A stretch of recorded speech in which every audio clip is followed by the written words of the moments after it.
Collaborative learning allows students to reflect on and process new learning alongside their peers.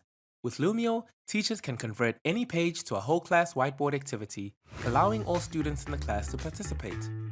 Today, I'm going to use a ready-made graphic organizer to conduct a whole class icebreaker activity. I will begin in lesson edit mode. Note that by default, this page is set to view only on student devices.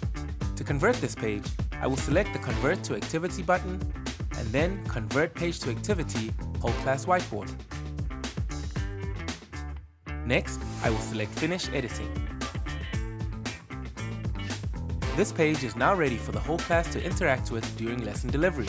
Once the lesson is started or shared, students can select Resume to make edits to the activity page, and I can select Class Progress to review the work in real time. I can also pause and unpause the activity using the Everyone Can Edit toggle. When the activity is paused, the editing tools on student devices will no longer be visible until the activity is resumed by the teacher. By default, the toggle for Everyone to Edit is on.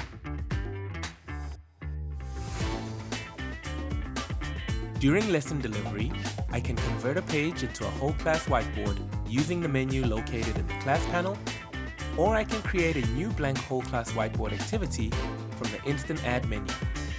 This feature is great for spontaneous brainstorming or gathering quick responses in a whole class setting. Using the whole class whiteboard activity allows teachers to turn any page into one where students can brainstorm and share ideas together.